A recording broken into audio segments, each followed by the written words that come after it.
Bum, bum, bum, bum, bum, bum, bum, bum, bum, bum, bum, bum, bum. Hey, look what time it is. Yeah, that's right. You're right. It's time for a coffee with Scott Adams. Almost every one of you got the right answer to that question. As you're flowing in here to watch, no pushing, no shoving. Take a seat. Hello, Martin. Hello, Missy, Donna, Boris. Good to see you guys.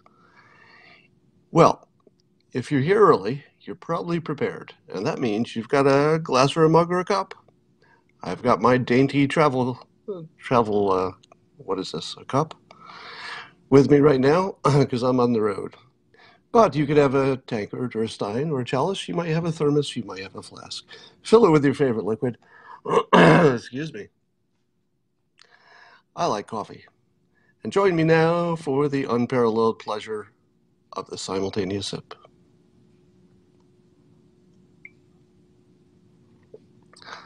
Ooh. Dopamine. It's good stuff. All right, well, we've got a lot of stuff to talk about today. Number one, did you see the latest CNN poll of the Democratic candidates? And did you compare the latest poll to what I predicted the polls would be after the debates? Scary, isn't it? If you recall, I told you that Biden and Sanders would take a hit, mostly Biden, and I told you that Harris and Warren would rise. What happened? Exactly that. Exactly that. So the CNN poll has Biden down 10 points after the poll to 22%.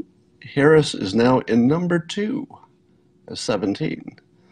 Who told you a year ago that Harris would be the nominee? Me. Who told you before that?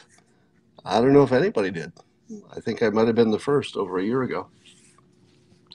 And since I don't see Biden having a path to the nomination in the long run, I would say that whoever's in second place at this point has a pretty good position. Warren, of course, also looks strong, and she could surprise, but I'm going to still go with Harris as the stronger candidate, and I think ultimately the Dems will pick the stronger candidate. One of the keys to winning, I think, is if it turns out to be that they not make the same mistake that Hillary made. Hillary made one of the worst political mistakes you could ever make. She made a few of them, but the biggest one was running as an advantage. Let's say she sold her gender as an advantage. You can't really do that. You can't be the party that's running for everybody's equal at the same time you say women are superior, because she essentially said that. She said that being a woman was an advantage, that women are better listeners. She literally had specifics of why women are better candidates. And I think that hurt her. Now, I haven't heard Harris say anything about her gender yet. And if she could make it all the way to the election without even bringing it up, that would be a really strong play. So we'll see if she does that. I've often said that was Obama's smartest political move, was to not make ethnicity part of the equation. Let people think about it their own way, but don't put it in their face. All right, Brian Stelter is all giddy because he says, I think he used the phrase, "the hypocrisy burns," which made me laugh. He was talking about how the Fox News hosts were all upset that Obama might talk to some dictators, but when Trump does it, they say, well, that's brilliant. Only Trump could do it. And so according to Brian Stelter, that's hypocrisy, because they said it was bad if Obama does it, but it's good when Trump does it. But of course, Obama is not Trump. How in the world do you compare those two personalities and say that they should be doing the same thing. At the very least, they should have their own strategy, which is compatible with, their brand, if you want to say that, compatible with what people expect of them and all that. Trump is playing directly to his strengths. His strengths are that he can talk to anybody. He can make anybody like him, apparently, one on one anyway. He doesn't, half the country hates him from a distance. But one on one, it's hard to have any impression of him other than liking him. Now, I speak from experience because I did get to meet him, the president. And I got to chat with him in the Oval Office last year for a little bit. And I can tell you, his personality is hard to resist. In person, he gives you his full attention, and you feel like you're the only person in the room. And he compliments you because, if he likes you, he always compliments you. And you walk out thinking, feeling pretty good. What a great guy. He complimented me. He must be a genius. So, and I don't know if, did Obama have the same talent? He might have, because he has enormous charisma as well. But I don't know if he had that same talent. Did he? Did Obama have the one-on-one touch? Because I don't remember thinking that. Somebody in the comments is saying Clinton did as well. You are correct. Bill Clinton apparently had that same touch. So I would not say that there's anything similar. Likewise, President Trump, I think, did a more credible job of looking scary before he looked friendly. So you can't compare those two strategies. Obama acted friendly and then said, hey, let's talk. That looks weak. Trump said, fire and fury, I will reduce your country to rubble, but I'd also be willing to talk. Those are not the same. Those are not even close to being the same. Let's be friends versus I will destroy your country in a ball of fire if you keep it up.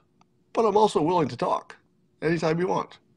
They're not even a little bit close to each other. Those are completely different strategies, except they both involve talking at some point.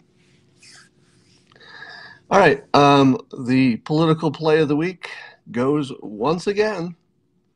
I hate to tell you this, but the political play of the week goes to AOC again. Now, I'm not saying play of the week means I agree with it. It doesn't mean she's telling the truth. It doesn't mean she's even persuading in a positive way. You can make your own decisions about that.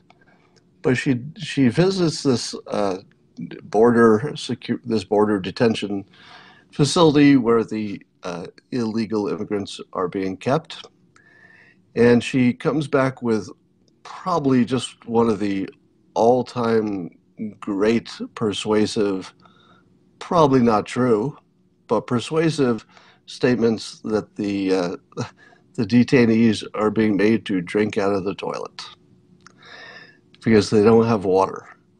Now, if I had to make a bet, somebody says she has you fooled, Scott. Fooled about what? Am I fooled that I'm talking about her and that she's a headline again? Am I imagining that? Am I imagining that she gets a lot of attention? What part am I fooled about? That's the only claim I've made. She's really good at getting attention and being persuasive.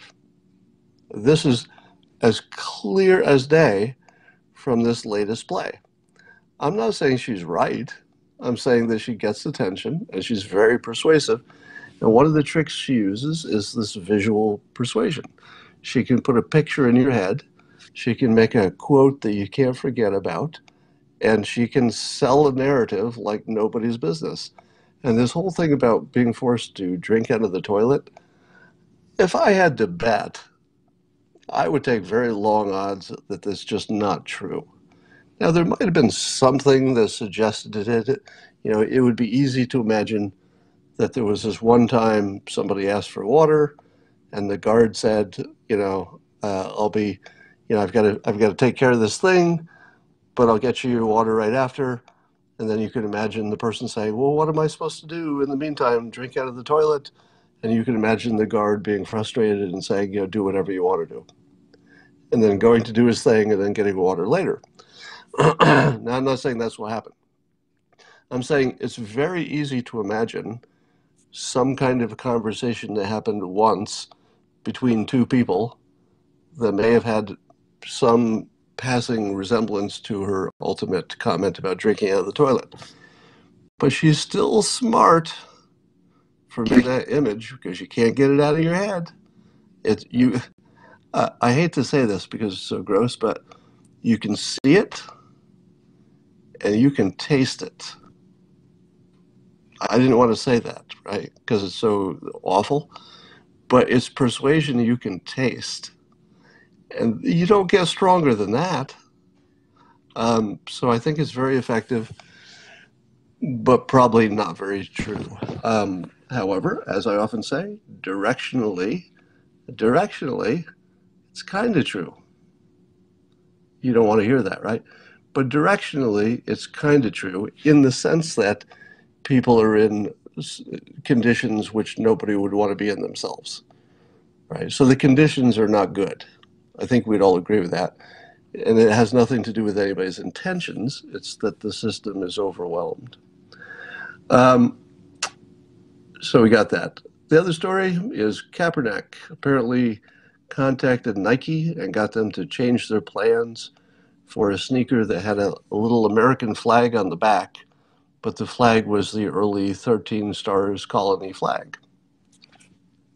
And I guess the reported reason, and of course this is yet again one of those stories where you can't necessarily believe every detail that you hear, but the reported story is that because it was the early flag of the colonies, it was associated with slavery. And Nike decided to change their minds. To which I say, Now somebody on social media said to me, well, Scott, you say there's no slippery slope. How can you say that now? Because now they're even banning early versions of the American flag. How is that not a slippery slope to whatever bad thing? To which I say, what would be wrong with this country de-emphasizing slave owners? Now it would mean de-emphasizing George Washington. It would mean de-emphasizing Thomas Jefferson. But how would you be harmed by that? Would you be harmed? It's one of those things where we have this deep emotional connection to our founders, but that's not shared by all of your fellow citizens who also count. And my take on this is that I don't think my life would be any different if we changed who's on our money, for example. I just don't think it would be any different. But it might make people feel better in the future. It might make a statement, might make for a better situation. So I think that there will arise some counterforce if things go too far. Maybe this is it. Maybe this is too far. Maybe it's the next move after that that's too far. Maybe it's after they take the slave owners who are also founders off of currency, which I'd be fine with. I would be fine with taking slave owners off of currency. I saw somebody defending Betsy Ross as a founding mother, and I thought to myself, what did she do except sew a flag? Because I'm not sure all the founders had exactly the same level of contribution. I mean, she made a good flag. I'm not saying she didn't do a good job, but somebody wrote a constitution that has lasted hundreds of years and changed the world. Other people led armies of insurgents fighting against the strongest army on the planet and won. And Betsy Ross, she made a flag. They're just not all equal, is what I'm saying. Anyway, I'm sure that'll get me demonetized. Speaking of that, pretty much the majority of my videos that I make here originally on Periscope, and then I put them immediately on YouTube. YouTube is routinely demonetizing them. Now, it's not about the money necessarily, because as you know, I don't need the money, but when something is demonetized, it's also not part of the recommended videos because, of course, YouTube wants to recommend things that are monetized. So demonetizing has the effect of throttling back how many people look at it by a great deal. Now, upon appeal, because you can ask for an appeal, all but one of them, I think, has been remonetized. But by the time they remonetize it, most of the viewers have already seen it because I do content that's coming from the headlines. And so timing of it matters. If people don't watch it the first day, they're far less likely to watch it the second day because I also have a new video the next day. So the effect of temporarily demonetizing it probably reduces the viewership by, I don't know, 40%, by half. It's a big deal. Now, I, of course, asked the question, how can I believe this is legitimate? If you've been watching me lately, you know that I've largely stopped using bad words intentionally. So it's not about language. It might be about content, but I don't do any controversial content. I look at things from a different angle, but I don't do anything that would get me, let's say, fired from a job or boycotted or anything like that. I stay away from that quite intentionally because I would like my content to have a wider audience. And the edgier I am, the smaller my audience would be, and I choose to have a larger audience. So here's the interesting part. It's impossible to tell what is the impact of some kind of decision to throttle things and what is just the algorithm doing its thing and it has nothing to do with anybody. Now that could be just as bad because if the algorithm is doing its thing and humans don't know exactly how it's all playing out, there's no human being who knows what it's doing, that's bad because it means the algorithm is making important decisions that may not be the same ones that humans would make. That kind of puts the machines in charge accidentally. But I saw a tweet from David Pakman, who said that YouTube is doing the same thing to him.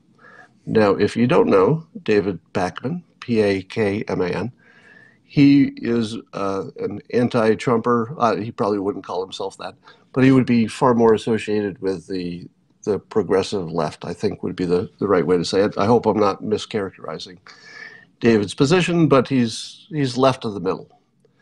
So if he's having the same demonetization issue, and I only know from the one tweet, then that would be interesting, wouldn't it? Because I would consider him a comparable. Comparable in the way that when you're looking for real estate, in order to know if a house is worth the price, you look at the other houses in the neighborhoods that are comparable. So it's your comparison to know if you're going to pay too much or not. And I think that Pakman is a good comparable for me because it's probably the same content, meaning the same topics, but he puts his left of center spin on it. Most of my audience is Trump supporters, so my spin is there. So if we were both treated exactly the same way by the algorithm, I would say, well, you have an issue with the business model because it's under monetizing, but it's not a bias problem, if that's true. So if it's true that Pac-Man's demonetization and mine are essentially equivalent, I would say that would be important to know. It's also, I'll get back to my suggestion I've made before. In order to spot social media bias, given that each of the tech companies is operating somewhat independently, meaning that their internal decisions about what to do with their algorithms are not checked with the other companies. You would expect that you would be able to identify when bias has been injected into any of the platforms by seeing if you get the same impacts in the same time on other platforms. So if you had several platforms running your content, it was all uploaded at the same time, roughly speaking, and that applies to me. If that was true, and I saw that, let's say I got throttled on Facebook, but not on Twitter and not on YouTube, well, that would tell me something. It would tell me that Facebook is doing something. So I think there's some kind of a meta program that could be created that just tracks comparables. So you know people from the left, people from the right. You can see if there's any big difference that happens suddenly. And you're also looking at comparables of your own material, not only in the past, but currently out there. So I think that's needed. The president was doing an interview with Tucker Carlson after the trip, or during the trip in Asia, and the president suggested that maybe the Department of Justice was looking at the tech companies, but he couldn't say, meaning that he didn't want to say. So it seems to me that in all likelihood, there's some activity going on to find out what's going on with the tech companies, and that's all good. All right. Did you see, I tweeted this, Mike Cernovich tweeted around a video of a traffic stop in which it looked like I'm guessing a white police officer was stopping a young African-American man. And you really have to see the two versions of the video. One is selectively edited to a smaller piece of the interaction, and one is the full video. The full video and the selected one tell completely opposite stories. So I won't even give you an opinion about the event. And I'm not going to give you an opinion about who was right or who was wrong. I'm going to make this point because it's the important point. The selective edit gives you an opposite opinion of who's wrong from the full video. It completely reverses your opinion of what happened. So it's worth watching just for that, because the more examples you see of how a selective edit can literally reverse something's meaning, because you wouldn't think that, right? Your common sense tells you that a selective edit would be maybe not as complete as the full video, but common sense tells you that the selective edit would at least be in the same direction as the full one. You would think that if the edited showed somebody doing something bad, that the full one might show them doing something bad as well. But you can actually reverse the meaning from good to bad to from criminal to not criminal, completely reverse it just by editing it down to a smaller version. It's scary to see how effective that is. Yeah, the Covington situation is the perfect example of that. The more examples you see of that, the more prepared you will be. A number of people ask me why I don't use BitChute instead of YouTube, because BitChute is a competitor, and they don't. I guess they don't have the censorship or the demonetization problem. BitChute contacted me about 5 minutes before I turned on this Periscope and offered to show me some tools to make it easy to take my YouTube content directly over there. So I guess they were smart, and they have some mode where if you're going to stay on YouTube, they'll just sort of mirror your content on BitChute. And I thought to myself, I will look into that as time allows. And I don't think that BitChute will have the same kind of monetization, but it would be good to diversify. It would be good to diversify. Then you can watch it wherever you want. All right. I saw some speculation in the news. Did you see this? Speculation that President Trump might replace Pence for when he's running for re-election. And one of the names that came up as a potential replacement for Pence was Tucker Carlson. And I'd love to know what you think about that. Let me give you my take on this. Yeah. My take is that I don't see the slightest chance that Tucker Carlson would take that job. Now, I don't have an opinion about whether he'd be good at it, because I don't know if his experience is exactly translatable into the political world. It's hard to know. But he's very smart. He's compatible with the president's views on most stuff. He explains things better than just about anybody.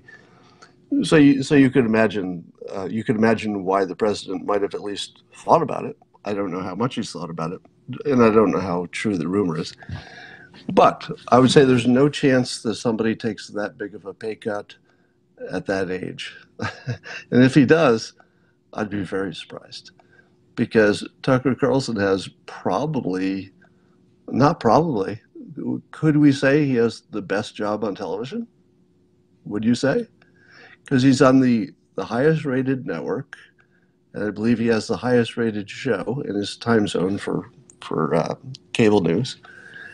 And I would imagine he's well compensated. So I can't imagine him wanting to go from a stable situation that's, I assume, is friendly with his, home life and family situation and gives him time to see the kids and all that good stuff. I can't imagine he'd want to throw all that away to have the most thankless job in the world of being vice president. So it would be an irrational decision unless he had ambitions that we don't know about. And maybe he does, who knows? Anyway, I would call that just interesting. I don't think there's a chance in the world that Tucker would go for a VP job. Um, but I'm not a mind reader. Are you watching what Bill Pulte is doing with? He's doing an experiment. Well, it's not an experiment because he's really doing it. I guess it's an experiment in the sense that we don't know how it'll all turn out, but that's part of the fun. So Bill Pulte, Pulte, and you should be following him, by the way, at Pulte, at Pulte. So in addition to working on cleaning up blight in our inner cities, and you're going to hear more about that, there's some stuff coming on that you're going to be very interested in. I'll just give you that preview. There's something coming on blight removal that you're going to find very interesting. So just wait for that. But in the meantime, Bill Pulte is doing an experiment in which he's literally just giving away money, his own money, on Twitter to people who make a good case that they need it. So I believe he's given $1,000 away twice, and he's currently offered to give $10,000 away to somebody who makes the best case. I just tweeted that if you want to see the details of that. It's as easy as just it's as easy as just responding to his tweet. So, and I saw a video of a woman who was a recipient of $1,000 from him, and she was very touched because it made a gigantic difference in her life. So, the bigger issue is whether this idea that he's testing out of, let's say, Twitter philanthropy, of just offering to give money, just doing a tweet and saying, "Hey, if somebody has a good use for the money, I'll give it to you."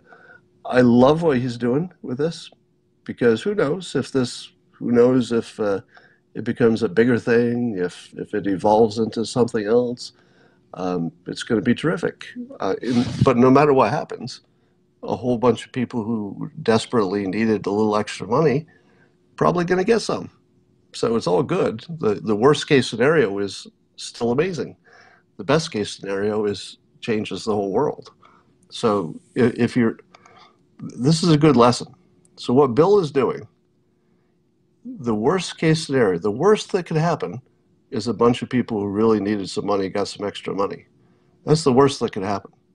The best that could happen is it could change society. Like it could introduce a model of giving that connects people with money with people who need it in a way that nobody could quite predict and might be transformative. It might give people a lift up when they need it most. It could be the difference between, finishing school and being able to have childcare to get that job. I mean, these could be big differences in people's lives. So that's one of the smartest bets you'll ever see. The worst case is good. The best case, who knows, could change the world. All right. There's a story today which is very ugly about apparently there's a Facebook group of border control people, immigration border control people, who apparently the reporting is that it's, quote, filled with derogatory posts. Now, what does it mean for a Facebook group to be filled with derogatory posts? Well, if it's like social media everywhere else, It means that there are some percentage of people commenting who are terrible people. Yeah, somebody in the comments just said normal. That's right. This is fake news by changing context. So it looks like, my guess is that it's a large group of people, and like every large group of people, you're going to have, if you have thousands of people doing anything, you're going to have 100 people who are terrible people. You can't put 10,000 Americans together and not have 100 of them who are just totally bad people. It's guaranteed because we're humans. So if you have 100 people who are doing horribly racist, evil, awful thoughts, and some group of thousands and thousands, that would be described as normal life. But because they have a professional responsibility that is, in some ways, let's say, I'll just say that matters a lot in this case because of the political feeling we have about it, because there are lives involved, because it feels like punching down. You could come up with 10 more reasons. It sounds racist, whatever. So the fact that they're border security makes what would look like ordinary bad behavior from a large crowd looks way worse, right? So I'm not going to defend it. I'm just going to say you're probably hearing it out of context. And if you did hear it in context, you're more likely to say, yeah, if you get thousands of people together, you're going to have some racists. They're going to post some terrible things. That's guaranteed. But it's unacceptable at any level because of their jobs. If they didn't have those jobs, I'd say, well, trolls be trolls. But because of their jobs, they do need to be held to a higher standard. I think that's fair. One of the things Tucker Carlson was noting, and I haven't seen it reported anywhere else, is he noted when Kim Jong-un met the president at the DMZ, Tucker was right up close. He was just a few feet away from the event and away from Kim. And he reported that Kim was wheezing and having trouble breathing just walking that short distance to meet the president. And according to Tucker, it was noticeable enough that it was worth calling out and making a big point about it. In other words, you wouldn't have to be a doctor to understand there's something going on here. Yeah, he's a smoker. He's got some weight problems. Who knows what else? And Trump tweeted that Kim was healthy. Somebody's saying in the comments. I don't know about that. But yeah, we do have to worry about this, don't we? Because imagine we get some kind of a good agreement with Kim, and maybe he only lasts 5 or 10 more years. If you're looking at the timeline of international events, 5 or 10 years is kind of a short time. If you're not sure he's going to make it to his older age, that might influence how you deal with him. So I'm not a doctor, so I'm not going to make any assumptions about Kim. I have also not heard him in person.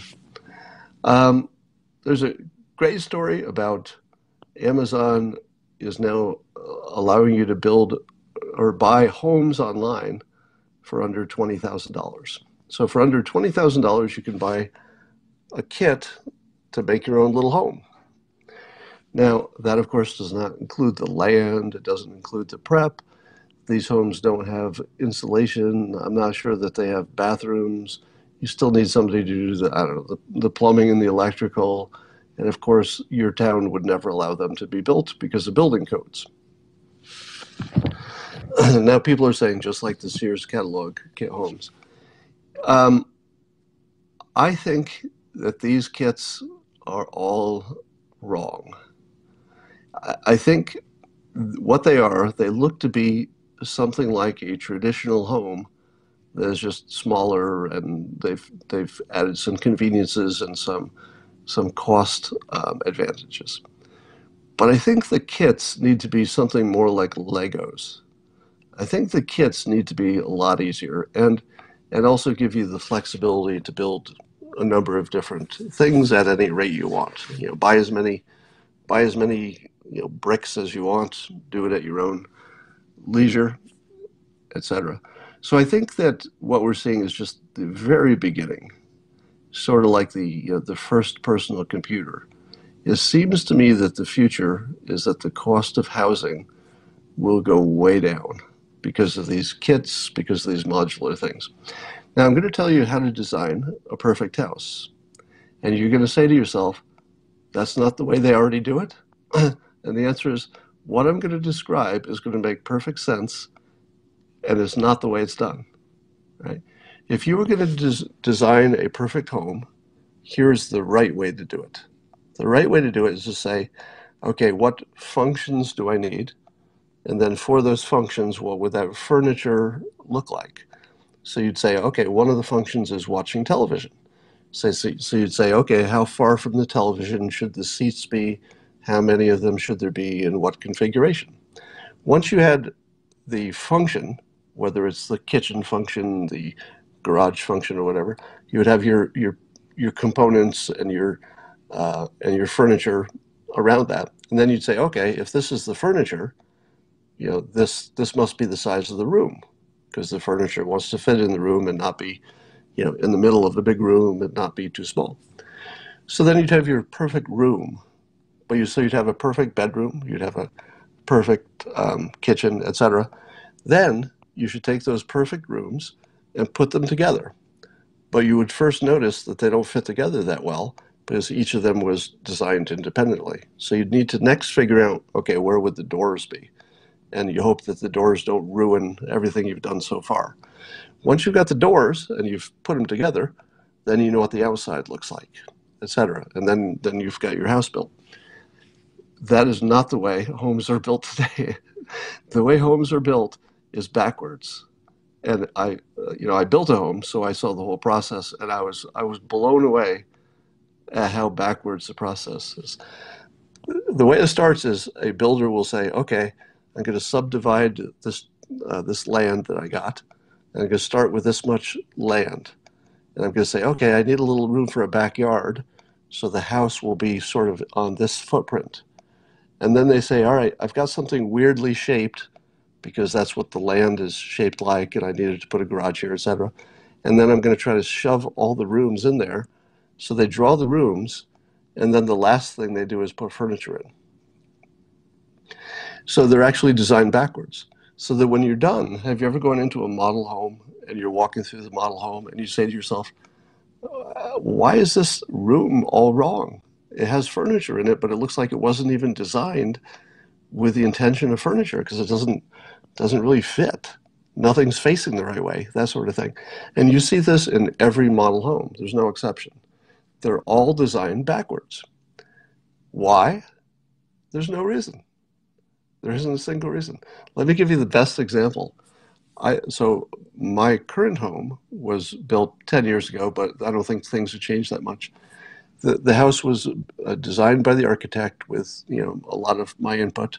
And once it was built, it's handed off to the builder. The builder then frames it and starts building it up. And then here's the part that's going to blow your mind. After it's framed, the builder calls in the air conditioning guy and says, can you put in some air conditioning? And the air conditioning guy has to figure out how to run ductwork through the framing that already exists. There are 2 spots in my house where it didn't work because it wasn't designed for ductwork. I had to actually put in a duplicate AC in one room because there wasn't physically a way to get a duct from where the equipment was to that room. I had to duplicate it. And to get to another room, I had to run ductwork, and this will blow your mind, outdoors. So my air conditioning ductwork at one part runs under an outdoor lanai, meaning an unconditioned space, where the ductwork with cool energy has to go through a very hot place to get back to a cool place. Now, if I told you that was the process, what would you say? You'd say, well, you must have got a bad builder or something. No, my builder was like every builder. That's actually the way it's done. It's called engineering in the field. They do that part of the engineering after it's framed. Ridiculous. Likewise with the electrical and stuff, people come in after the fact and put in their electrical. And when they put in the electrical outlets, it's done without regard to the furniture. Think about that. The electrical outlets are put in without regard to where the furniture is. I mean, they take it into account when it's obvious, but not really. So everything about a home is designed backwards. Here's the way you should do it. You should build a bunch of rooms. They're like perfect bedrooms for different sizes. Perfect living room, a few different sizes. Then you run people through them and you say, how does it feel? How's the feng shui? How does it feel to you mentally? How do you feel about how closed in you are? How do you feel about the light? How does it feel? And then after you've tested a bunch of rooms, you've got perfect bedrooms, perfect kitchen, and you just duplicate them. You should be able to take design completely out of the expense flow by designing a set of homes that gives you all the basic functions, and they're the perfect ones. You can change the colors of the walls and stuff if you want to make it special. Anyway, so my basic point is the homes are designed completely wrong, and the primary reason is, do you know why homes are all built wrong? You're going to hate this, but the reason that all homes are designed wrong is because the people who go into those businesses are not really engineers. They're not like the engineers who are designing computers. There can be building engineers, different kind, but even the building engineers don't see it until after it's designed. Your engineer actually gets the plans after it's designed. And the engineer says, yes, this will keep the roof up and it'll be safe. That's sort of all they do, make sure it's safe. Whereas an Apple engineer is not just making sure the computer is safe, and that's part of it, but they're making sure that it's designed right from the bottom up. There's nobody doing that for houses. Let me tell you what your architect and your landscaper will design to. You're not going to like this, but your architect designs for the architect's portfolio. In other words, the architect doesn't have to live in your house. So if the architect doesn't give you enough storage area, it doesn't matter to the architect. What does matter to the architect is when it's done and the architect takes pictures of the work, it looks really good in a photograph. Now, I would love to tell you that's not how they design, but it is. Your architect designs for the photograph. And the photograph looks better if they don't have a garage. That's a bad example. Your photograph looks better if it isn't a very efficient space. It doesn't matter if the light is too bright in the afternoon because you don't take the photograph then. Here's my perfect example. When I was doing my landscaping around my house, I had a landscape architect, somebody who was an expert at making it look good. And that person designed this great looking thing. And I looked at the price, and the price was unbelievably high. And I asked about the trees, and I said, are these the kind of trees that you're putting in here that lose their leaves in the winter? Because I live in California, and there are plenty of trees that don't lose their leaves. And my landscape architect goes, oh yeah, these ones all will lose their leaves. And I said, well, why would you give me suggestions of trees that are going to lose their leaves so that half of the year I'm looking at a leafless tree? Why would you even show me that? And he says, because it looks so good when it has leaves. In other words, that's when he's going to take the picture. He was designing my landscape for his portfolio because the ones that lose their leaves can be more interesting looking, but he just won't take the picture in the winter because it will look like hell 6 months of the year. But that's my problem. It's not the designer's problem. Somebody's saying they had the exact same comment to their landscape designer. Yeah. And when I tell you that they're all designed this way, backwards and for the benefit of the photograph, you realize what's going on. If we designed homes the way Silicon Valley designs everything else, the cost of the home would drop like crazy and the livability would go through the roof. Because even small spaces can be amazing if you design them right. Nobody's even trying. All right. Let's see what else we got going on here. All right, those are my primary points for today. So that's what's going on. I would just like to harken back to my prediction of who would be the Democrat candidate and ask you this. Is there anybody in the country who made a more accurate prediction so far? We don't know how it ends. But have you seen anybody in the country, any pundit, who made a more accurate prediction of what the Democratic field would end up looking like? Because it seems to me most people were saying, well, it's Biden, Biden, Biden, Biden. Don't count him out, he's going to win. And I've been telling you from the start, totally not Biden, probably Harris. Starting to look pretty real, isn't it? All right.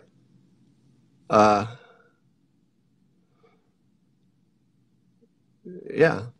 So you should feel special because I think my audience for these videos is, if you count the original Periscope and then plus podcasts plus. And by the way, you can hear these videos on iTunes. It turns into a podcast the same day. So I've got maybe 50,000 or so watch the average video, but you're the only ones who hear these predictions. And didn't you feel like you were hearing the future? If you didn't feel like that before, you should start to feel like that, because you do hear the future when you watch this Periscope. All right, that's all I got now, and I'm going to talk to you later.